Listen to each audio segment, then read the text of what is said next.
Well, tonight we're helping you get ready for the impact of another blast of winter weather across central Indiana. Yeah, take a look. This is what we'll see across the area this time tomorrow night. Good evening, I'm Jenny Rinovich in tonight for Anne Marie Tiernan. And I'm Felicia Lawrence, and Angela is in the Weather Center tonight tracking when this next system arrives. Yeah, so Angela, what's the timing look like for this? The timing is not good because it looks to impact the late afternoon, early evening drive tomorrow. And we all remember what happened last week with snow falling during the evening commute. We want you to be forward thinking about the timeline from noon tomorrow through about midnight. What we're going to be dealing with, very similar to last week, these locally heavier bursts of snow or a few snow squalls that could lead to some slick roads. So what you can do, monitor the forecast and be prepared for some slow going. And if you can, and we start to get those bursts of snow, leave where you are a little earlier. That may help too. No issues right now. We're in the 30s and 40s. Beautiful sunset underway over Bunker Hill, and it will be dry this evening. Evening forecast has temperatures in the 30s. As we look ahead to tomorrow, that's when the snow showers arrive. I'm going to continue the timeline in the full forecast. All right, Angela, thanks. And remember, you can track these weather changes on the Live Doppler 13 weather app. It is a free download in the App Store, and once you get it on your phone, you can check out the weather blog for all your forecast updates. Tonight, Metro Police are investigating a crash on the north side of Indianapolis, which put a SWAT officer in the hospital. Our Rich Nye rushed to the scene just about an hour and a half ago. And Rich, you just got an update from police in the last 15 minutes. So what are they telling you? So Jenny and Felicia, we're at the intersection of 30th Street and Fall Creek Parkway. Behind me, you can still see those two vehicles that were involved in the accident about 3 o'clock this afternoon. That is a SWAT team police SUV on one flatbed trailer, and getting ready to be loaded onto another flatbed trailer is the car that was involved in this police chase. And we're now told that that car had been involved in an armed carjacking earlier today. Now, the chase started with a shots fired report about 2:45, about 3 miles west of here at 29th and Riverside. Police located a vehicle they believe was involved in the shots fired. They pursued that vehicle. The SWAT vehicle was waiting here at 30th and Fall Creek and tried to block the path of that vehicle. We can show you some video from earlier today that shows you what the crash scene looked like when I arrived at 3:30. When the SUV tried to block the path, there was an accident. The SWAT SUV was tipped onto its side. Very heavy damage to that vehicle, to the front, back end, and top. It looks like that vehicle may have also flipped at some point during the accident. We're told that there were 4 people in that car, none of them seriously injured.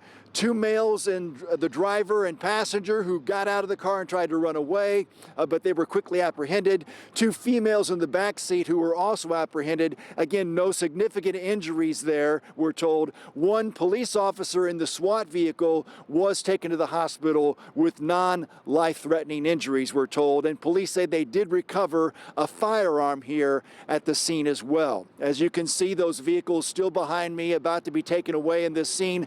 Finally, about to be cleaned up about 2 hours after this accident here at 30th and Fall Creek Parkway. All right, 5:03, we'll keep an eye on traffic there. Thank you so much, Rich Nye. And tonight, a man is under arrest accused in a shooting outside a nightclub on the east side of Indianapolis. Metro Police arrested 28-year-old Dominic Collins weeks after the shooting outside Brad's Brass Flamingo. This is near Prospect Street and South Grant Avenue. Officers had issued a warrant for his arrest 2 days after the shooting in November, but they did not arrest him until Monday. He faces charges of battery by means of a deadly weapon, theft, and resisting law enforcement using a vehicle. Lawmakers head back to the State House, in less than a month for the 2025 legislative session. And today, the state's largest teachers union announced some of the issues they'd like to see lawmakers tackle when it comes to teachers and our schools. 13 News State House reporter Emily Longnecker is here to break down some of those. Emily? The Indiana State Teachers Association will be working with a new governor this legislative session. ISTA has several priorities that they would like lawmakers and Governor Mike Braun to address. Their top priority is addressing what they say is a critical shortage of teachers across the state. Every Hoosier child deserves a quality education, and that starts with well-funded schools. Indiana State Teachers Association Vice President and a high school Spanish teacher, Jennifer Smith-Margraf, didn't give a specific dollar amount on what that funding should be, but said an increase is needed if Indiana is going to fix the state's shortage of teachers. According to Indiana's Department of Education Job Board, there are close to 2,000 teacher and support staff positions open right now across the state. To attract and retain teachers, lawmakers must ensure fair, competitive pay and benefits. The average starting salary for a teacher in Indiana is $40,000, according to the state's teacher compensation report for the 2023-24 school year. Now is the time to raise wages, align them with inflation, and close the pay gap with other professions. In his recently released agenda, Governor-elect Mike Braun has said he'd like to raise the starting salary for teachers to $60,000, using some of the money that goes to school buildings and facilities to help cover a salary increase. Another priority on ISTA's agenda, concerns over school safety for students and teachers. We know that wages and benefits is a key driver to them leaving the classroom, but we also know that these type of working conditions where they do not feel safe in their schools is another one that is driving them out. ISTA wants lawmakers to pass a measure that includes a financial penalty for school districts that don't follow the state's student safety reporting law. The law requires schools to report student bullying and arrest data each year. Data, ISTA says, is needed to create better policies to keep everyone safe. Coming up tonight at 6, I'll tell you about another item on ISTA's agenda dealing with funding for pre-K and the age that children start school here in Indiana. At the State House, Emily Longnecker, 13 News. All right, thank you, Emily. And tonight, the Madison County coroner is identifying an Anderson man killed in a shooting at an apartment complex. 28-year-old Dustin Rhodes died in the shooting over the weekend. Investigators believe a disagreement between several people led to the shooting. Police have arrested 2 people and taken a 3rd person into custody.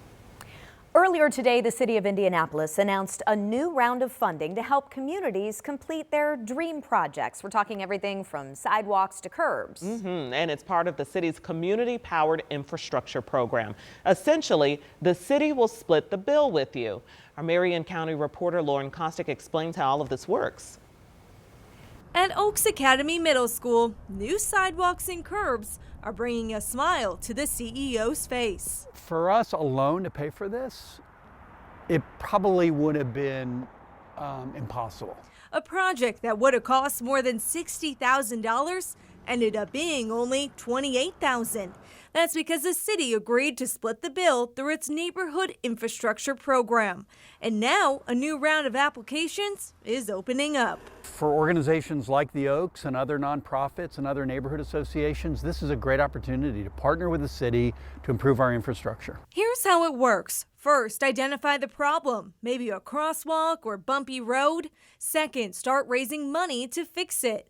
And third, submit an application to the city explaining why the project is needed. If approved, the city will split the cost 50-50. A simple process to help communities make dream projects a reality. In Indianapolis, Lauren Kostick, 13 News. And since 2018, the program has matched $8 million with community groups. That's nearly $16 million for construction projects.